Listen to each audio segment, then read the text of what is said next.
இப்ப தேர்தல் கூட்டணி சம்பந்தமா டிசம்பர் இறுதிக்குள்ளேயே அறிவிக்கப்படும் அப்படின்னு சொல்லி ராமதாஸ் சொல்லியிருந்தாரு. ஆனா இப்போ வரைக்கும் கூட்டணி குறித்த நிலைப்பாடு எதுவுமே அறிவிக்கப்படாததுனால தொண்டர்களும் சரி, நிர்வாகிகளும் சரி ஒரு பெருந்த ஏமாற்றத்தோட இருக்கிறதா தகவல். எந்த ஏமாற்றமும் கிடையாது. மிக விரைவிலே நல்ல கூட்டணியை, மக்கள் விரும்பும் கூட்டணியை, வெற்றி கூட்டணியை மருத்துவர் ஐயா அறிவிப்பார். நான் சொல்றது சும்மா சொல்ல, நீங்க பார்க்கதான் போறீங்க. எப்படின்னா, இன்னும் ஒரு அதிகபட்சம் ஒரு வார காலத்துல மருத்துவர் ஐயா அவர்கள் அறிவிப்பார். நீ ஏன் அவசரப்படுறீங்க? என்ன இன்னைக்கு எல்லாம் தேர்தலில் எல்லா கட்சியிலையும் கூட்டணியில முடிச்சிட்டாங்களா என்ன? எந்த கட்சியிலும் இன்னும் கூட்டணி முடியாம இருக்குது. இவர் இங்க போவார், அவர் அங்க போவார்னு பேச்சுதான் இருக்கிறத தவிர எதுவும் முடியல. நல்ல கூட்டணி மிக விரைவிலே மருத்துவர் ஐயா அவர்கள் அறிவிப்பார்கள். அன்புமணி இருக்கிற கூட்டணியில நீங்க வரமாட்டீங்க அப்படின்னு அதெல்லாம் ஐயா தான் சொல்ல முடியும். திமுக கூட்டணியிலேயே வந்துட்டு சகோதரா, அதெல்லாம் எடுக்கிற முடிவு மருத்துவர் ஐயாவுடைய முடிவு. நான் இந்த கட்சியினுடைய இணை பொதுச் செயலாளர் மட்டும்தான், எம்எல்ஏ மட்டும்தான், செய்தி தொடர்பாளர். ஐயா என்ன நினைக்கிறாரோ, என்ன சொல்லுகிறாரோ அதை அவர் வாயால சொல்றதுதான் அது சால சிறந்ததாக இருக்கும். இப்ப வரைக்கும் கட்சியும் சரி, சின்னமும் சரி, இப்ப வரைக்கும் ராமதாஸ் முழுமையா வரல அப்படிங்கிற ஒரு எல்லாமே பாருங்க. ஐயா முந்தானத்தோட பேட்டி கொடுத்தாரு. மாம்பழம் சின்னமும் பாட்டாளி மக்கள் கட்சியும் என்னிடத்தில் தான் வரும்னு ஐயா தெளிவா சொல்லிருக்காரு. அது எந்த மாற்று கருத்து இல்லை. 100% நான் கேட்கறேங்க. ஒரு சொத்தை ஒரு நிறுவனத்தை நீ உருவாக்குறீங்க. உருவாக்குற உங்களுக்கு தானே சொந்தமானது. அது எப்படி மாறி வரும்?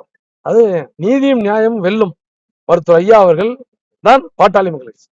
திமுக தரப்புல இருந்தும் சரி, விஜய் தரப்புல இருந்தும் சரி, இந்த மாதிரி ராமதாஸ் கூட கூட்டணி பேச்சுவார்த்தை நடக்கல அப்படின்னு சொல்லி ஒரு தகவல் சொல்றீங்க பாருங்க.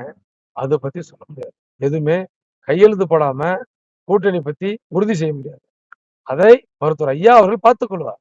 உங்களுக்கும் எனக்கும் அதுக்கான கவலையோ சங்கடமோ இல்லை. எப்பவுமே மருத்துவர் ஐயாவுடைய முடிவு என்பது தெளிவாக இருக்கும், வெற்றிக்கான முடிவாக இருக்கும். நீங்க தனிப்பட்ட முறையில எடப்பாடி பழனிசாமி கூட்டணி பேசுறதா ஒரு பேச்சு. ஏங்க, நம்ம ஊரை சேர்ந்தவர், நம்ம மாவட்டத்தில முன்னாள் அமைச்சர், இந்த தொகுதியில இருக்கிறவர். நான் அவருக்கு ஒரு மரியாதை. இப்ப என்னை பொறுத்தவரையில திமுக, அதிமுக, வேற கட்சி, அந்த கட்சி, இந்த கட்சின்னு பாகுபாடே கிடையாது என்கிட்ட. எந்த கட்சி, எல்லா கட்சியும் இதோடையும் ஒரு சகோதரத்துவமா இருக்கும். தேர்தலில் மட்டும்தான் அந்த அந்த ஒரு 25 நாள் மட்டும்தான் சண்டை போடுவோம்.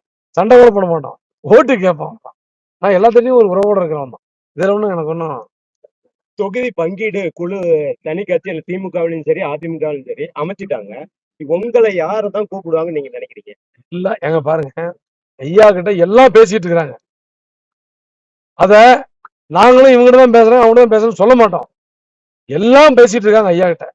ஐயா அவர்கள் அனைத்தையுமே சீர்தூக்கி பார்த்து தமிழ்நாட்டு மக்களுடைய நலன் மட்டுமே முக்கியம். இதுல வெற்றி பெறணும், அதை பண்ணு இதை பண்ணுறதெல்லாம் 2வது பட்சம். தமிழ்நாட்டு மக்களுடைய நலன் ரொம்ப முக்கியம். அந்த நலனை கருத்தில் கொண்டு முடிவெடுப்பார்.